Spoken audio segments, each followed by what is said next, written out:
Hi, everyone, and welcome to another episode of Get Tech Smart. And I am your host, Flo Nicholas. And, as usual, we are going to talk about all the techie stuff that's happening right here in New Hampshire. So one of the things that I've been, really researching a lot is just the tech job sector and just the high demand for tech workers. But, sometimes the job search is not always easy, and people tend to want to ask for help from tech recruiters. So how is this whole process of working with a tech recruiter? So if you ask that question, well, stay tuned for this episode because we have a technical recruiter here. So welcome to Get Tech Smart Iceland, Fonzo from Market Street Talent, technical recruiting company. First of all, what does that even mean? Like, what do you guys do?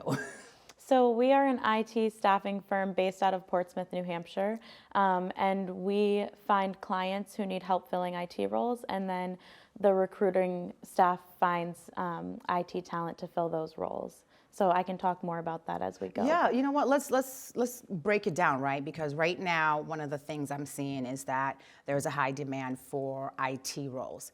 Can we talk a little bit exactly about, first of all, what is an IT specialist going to do? Like, what are the demanding skills that some of the companies that you work with look for?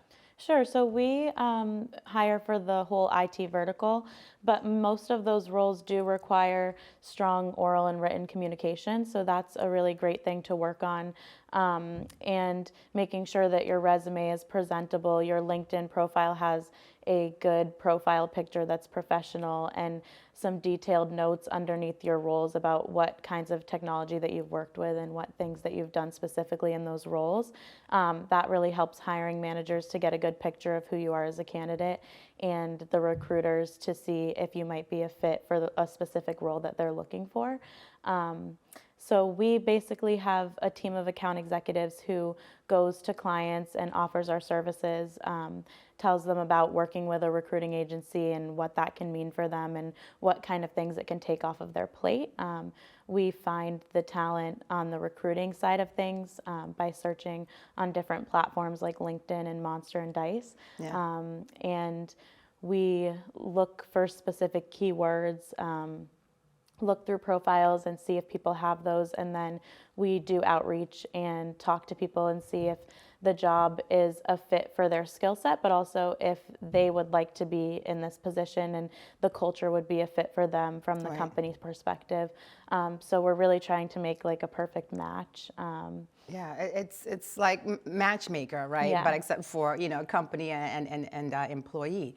I'm really happy you mentioned something, and you mentioned LinkedIn, and that you guys actually search on these like social media platforms. The reason why I'm happy you say that is because I'm always talking to people. I have people who DM me and they say, "Oh, how can I pivot into tech?" And the first thing that I do is I say, "Let's look at your LinkedIn profile." And you mentioned some really key important things. You said we look for keywords. And that's what I say. Like, I had someone who says, "Hey, I want to get into cybersecurity." But then when I looked on their LinkedIn, there was nothing on the profile that said cybersecurity. So can we talk a little more? Because I feel like people really don't fully understand the benefits of LinkedIn and how, technical recruiters are going on there.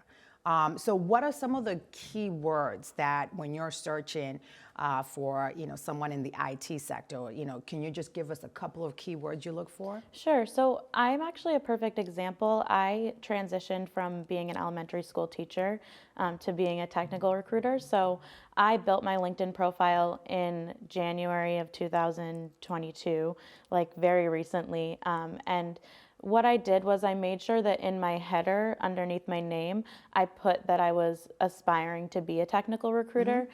That way that word would come up in my search, even though I didn't have the experience prior. But obviously any kind of experience you have, if you're looking for a certain title, make sure that you put that in your header. Right. Even if it's just aspiring IT software developer or something like that. And then I also you can do upskilling, and then that's a way to get those skills into your profile. Yeah, what does that mean, upscaling? Yeah, so you can take classes actually through LinkedIn. I think that there's some free ones and there's some paid ones, but you can take those classes and then they'll appear on your profile. And you'll show up in those kind of searches. Right. So, but then also, if you do have the experience in your job roles, you want to put bulleted points underneath each job that you've had with different technologies that you used, because sometimes we're looking up technologies specifically that the company is requiring. So those could be some of the keywords, or sometimes we're looking up like a cloud technology or a title. So just a bunch of keywords that relate to the position that you're trying to get would be good to have in there.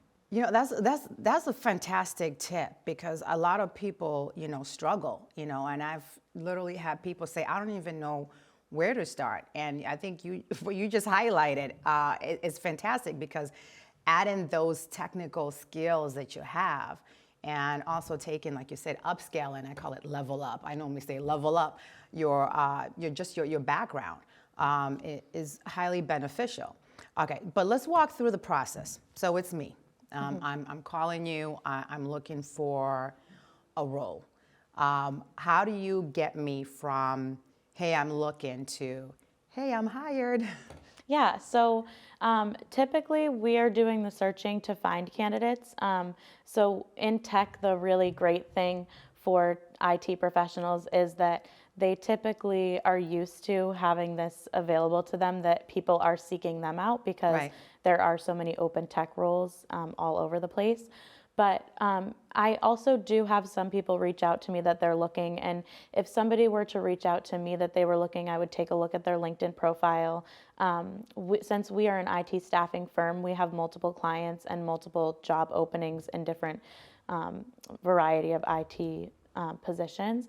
And so when I'm looking at the LinkedIn profile, I'm seeing if they have the years of experience or the technologies that match up with one of my job roles. So I can either be doing that when I'm recruiting and this person hasn't come to me, or if this person has come to me directly. Right. And either way, then I would give them a call. It's important to set up a phone call so that I can hear their communication style. Right, the screening process, and how they would really represent my company as well, because I'm sending this person on behalf of Market Street Talent in front of this client. So I want to make sure that it's somebody that I'm proud of sending. So I'm talking to them on the phone and communicating and just getting a general sense of how they communicate. And then I'm also asking them questions like, what are they targeting in their next role? I think a misconception about recruiting is that we're trying to sell something. Right. And because a lot of the times when you get a call from someone you don't know, it feels like a sales call, that somebody's trying to sell something to you. But what we're really trying to do is make that match. So if somebody tells me that their salary expectation is way higher than the job that I presented them with, I don't want to waste their time or reality our time. check, like not happening. But I will not just dismiss it and end the call. I definitely want to learn more about their background and take notes on that, so that if another role comes in the future, which they do very frequently, I can reach out to this person that I know is looking, and maybe this role fits them much better. I ask them about what they're looking for culture-wise, remote or hybrid work, or on-site.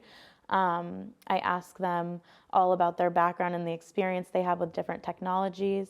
And then we just kind of get general availability, if they would be able to give a 2-week notice to their job if they were to accept an offer, 24-hour notice for interviews on a video call, things like that, just so that we get everything squared away. So when we present them to the client, there's a little bit less back and forth. And then we go ahead and present them to the client with a write-up that is done by the recruiters that really highlights their skills and them as a perfect fit for this job.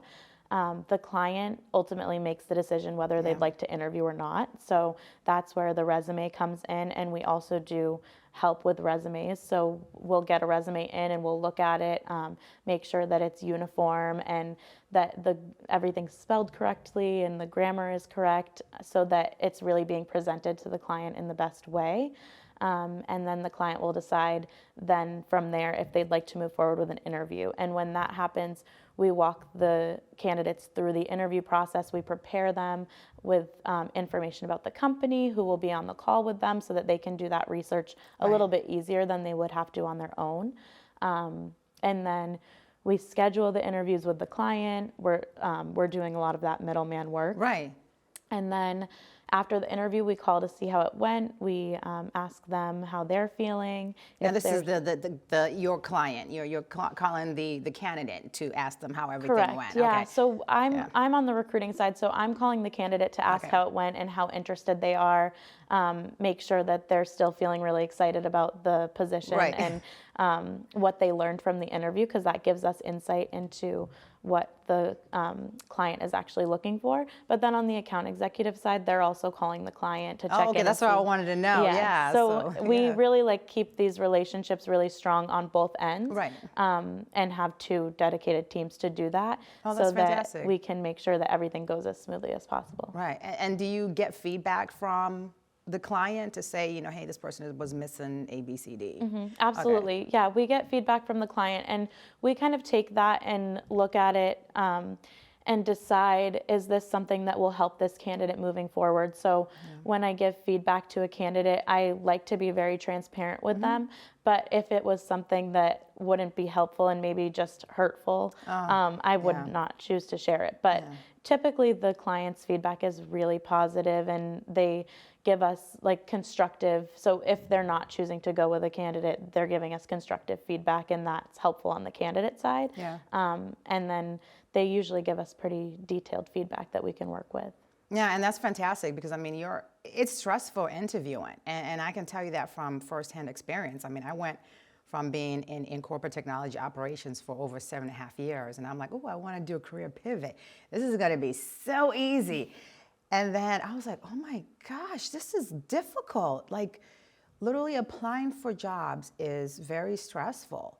And from what you're telling me, it's like you really kind of take away a lot of that stress. And you actually get to look at their resumes and be able to point out things that, maybe I missed something, on the resume. Or like you mentioned, there's some people who, in terms of, they're super smart, super tech nerds.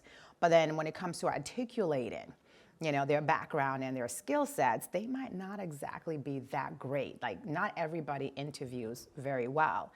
And knowing that you actually provide that interview prep, I think that's really great for a lot of people who are like, oh my gosh, I need that. So let's talk a little bit more about other sectors, because when we talked about IT, are there any other tech sectors that you help with? Because we have engineers, we have other people who might do marketing stuff or admin stuff, not necessarily a technical role. What other services are you offering in the tech industry? So our company is an IT staffing firm, so we focus specifically on IT, and that is so that we can learn about all the different verticals of IT, so that we can have basically an expertise in that area. That makes sense. So when our account executives reach out, they're reaching out to different companies in different areas, like financial services or pet technology, things like that. Yeah. But they're reaching out about the IT roles that they have within that company. Yeah. So we really try to stick to IT just so that we have the best understanding and we can present the best candidates to the client, because we want to be able to have high quality candidates going forward. And if we know a lot about IT, then we can put those high quality candidates forward. No, that definitely makes sense. So let's get back a little bit more to, just the resume part of it and the technical aspect. I think your story is, you talked about going from a teacher and pivoting into tech. I get that question a lot from people, or coming from a non-technical background and wanting to get into a technical background. and we just recently, just talked about leveling up some of the skill sets. What would you say is like the number one top skill set people should have on their resume for IT? I think that it's, like I said, the communication is really important. Yeah. So if you're able to talk about like what your passion was and why you chose to transition, then that's really important because we can kind of present that to the client in a way like this person might not have that much experience in the real world yet, but they are really passionate about this and this is what they've done to get Right. themselves to this point. A lot of people take coding boot camps. It's nice to see that on there, that they took those steps to take courses and upskill in that area. And I think for like top technology, it's hard because we have so many different roles. Trick question, Yeah, Yeah. but like I guess just really doing research in the field that you want to get into, and again going back to LinkedIn, connecting with as many people in that field as Right. you can, and seeing what they highlight on their profile, and like obviously you need to have that to highlight it, but maybe finding a way to get that experience and then be able to highlight it on your own. Yeah. Do you think that it's a good idea for people on LinkedIn? Like for me, I spend a lot of time speaking about technology on LinkedIn, right? Do you look at profiles like that and read some of those posts like, oh, well, are they posting about technology, and just trying to get a sense of, oh my God, this person is a tech nerd. This is the person I want to have as a client. Do you read some of those posts as you're scrolling through just to see what people are talking about in regards to, I guess, using that to find those candidates that have very strong IT background? Yeah, the posts are definitely helpful. I go through so we have a recruiter side of LinkedIn, and the recruiter side is where we do those specified searches, and that's a side where we're not necessarily seeing those posts that are on like the more social media side of LinkedIn. But I do go onto the social media side occasionally, and I'll scroll through, and there will be people posting about like wanting to get a job in tech or wanting to help other people get a job in tech, and then a bunch of people commenting, sometimes spreadsheets of people who have recently been laid off, that I can kind of go in there and look for people that are looking for a job actively. And then sometimes I do go on their profile and see what they've been posting about tech, and you can tell if they're very passionate about it. Yeah. No, and that's the thing, again, that I always stress to people, the importance of LinkedIn, because I always say recruiters are looking. So yeah, if you're looking for work in the IT sector, that's one great way to showcase your knowledge and your talent. So are those like hashtags important? So when you're going on LinkedIn and you're looking for people, should people be putting hashtag IT? Do hashtags make a difference? Or is it just the keyword itself? I've sometimes searched based on hashtags, but not on the day-to-day basis, I'll be honest with you. Okay. It is those keywords mostly. Like your LinkedIn is like another resume, but like in a virtual sense. So even if you took the role from your resume and copied and pasted all of those bullets and put that into your LinkedIn profile under that role, that's giving us so many more keywords to work off of. And then when we put that search in for those technologies that are specific to the role, then you're pulled up because you have those technologies specifically listed under whatever role that you have done.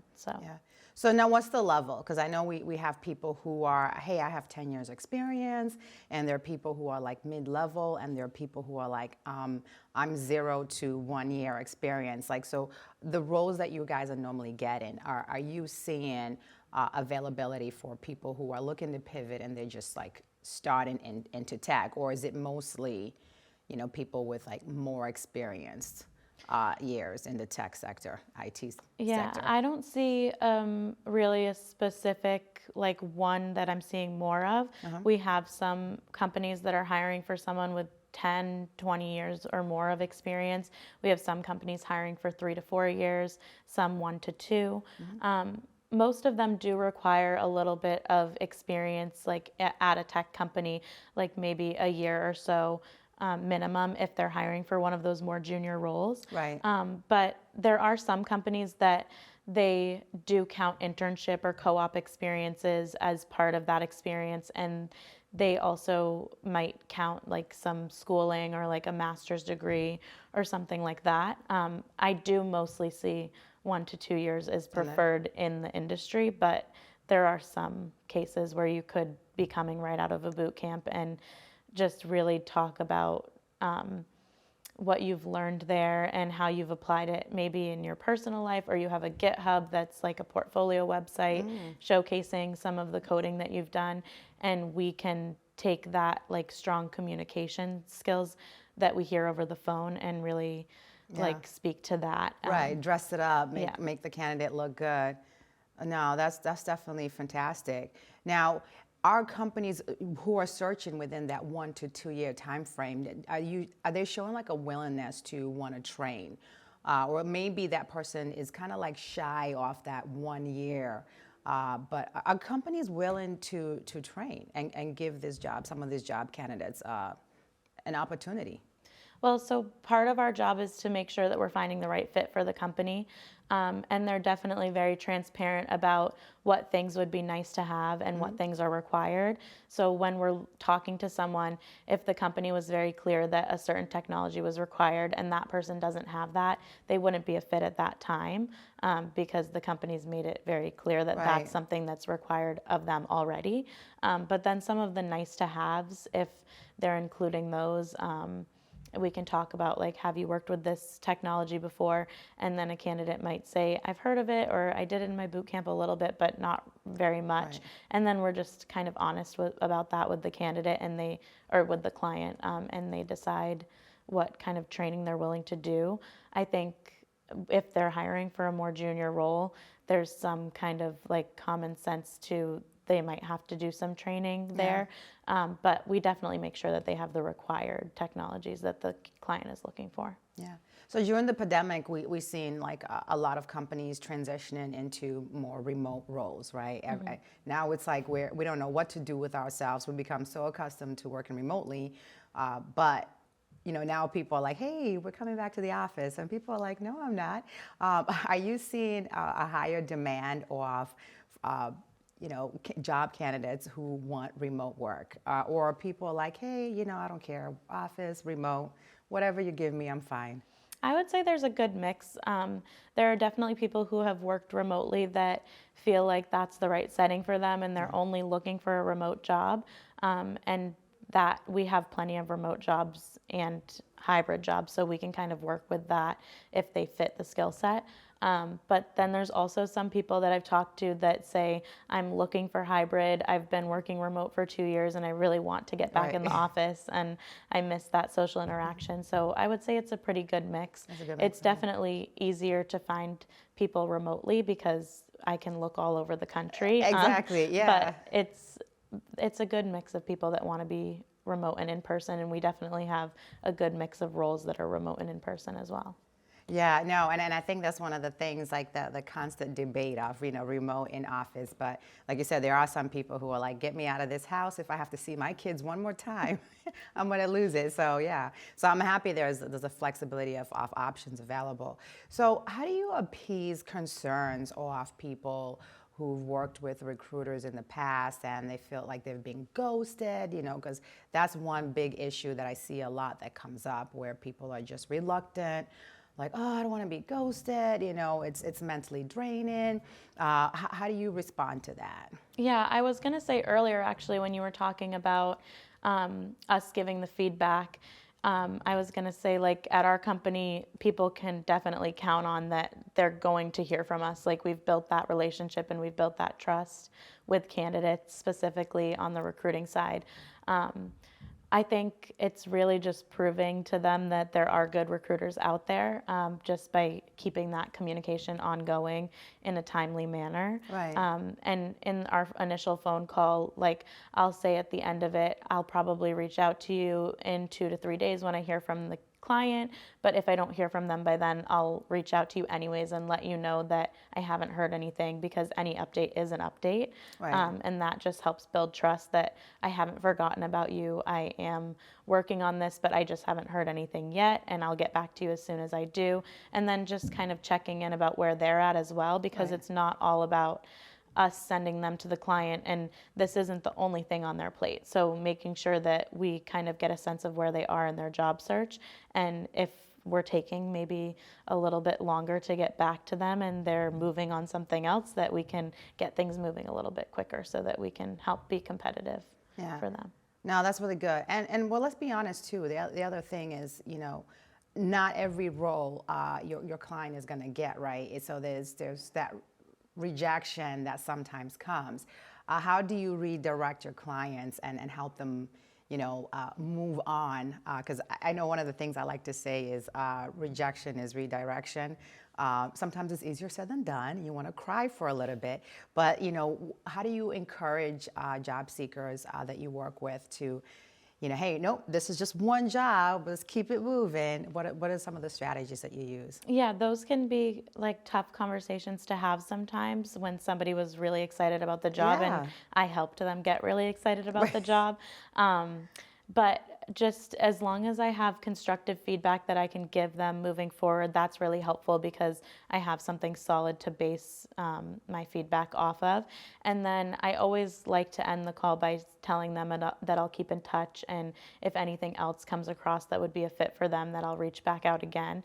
And that just kind of keeps the relationship open so that they can feel free to reach out to me if they're still in the search a couple of weeks later and they're wondering if anything new has come in, and I can reach out to them if something new does come in that fits their skill set. So. Is it common to see a candidate having like multiple interviews? Do you discourage that, or you're like, hey, you're just going to interview with we're just like just spaghetti. We're just going to throw it on the wall until we get you a job.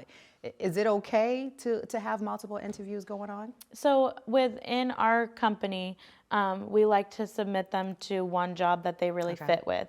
But we know that in this market right now, candidates have tons of interviews going on. So that's something that we ask as a part of that first phone call, how many other processes they're in and what's going on for them, just so that we can know how quickly our clients need to move with feedback and scheduling interviews to be competitive with those other opportunities that they have in play. It's not a negative thing that they have those.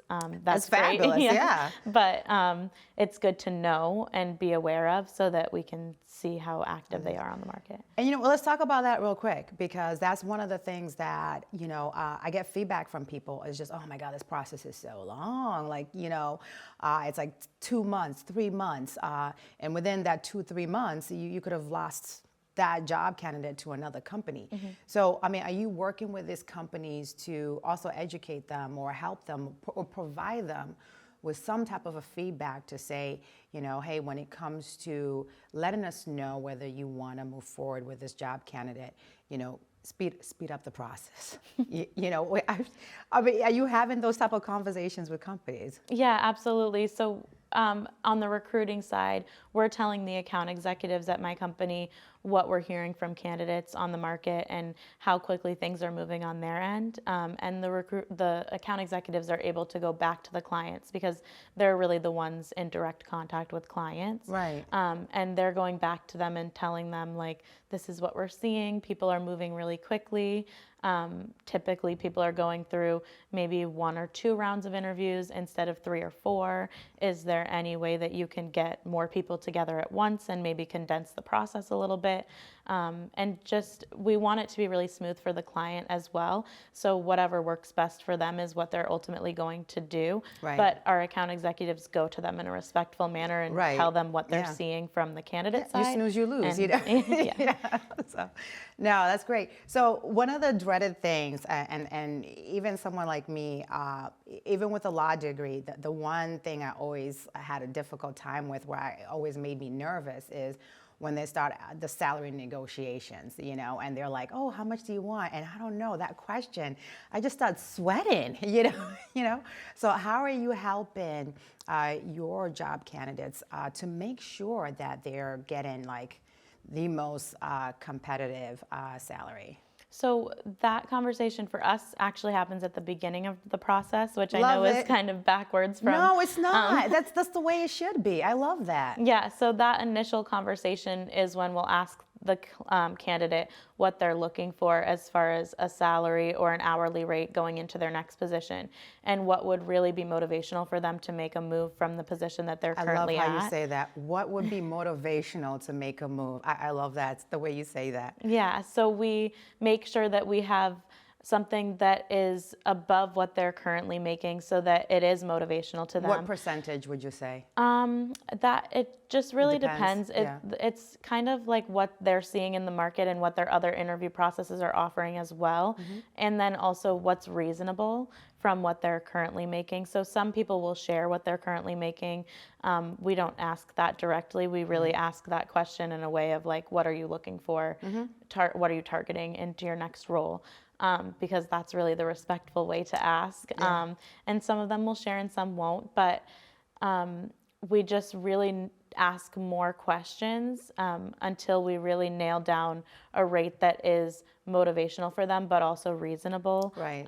So if somebody's getting like a $15,000 or $20,000 increase in their next role, then that's actually going to be kind of detrimental for them in the long run, because like that's a really big increase, and then when they go to look for another role after that, they're making more than the people at their level. Yeah. So we kind of have to keep all of those things in account, and we educate them on those things.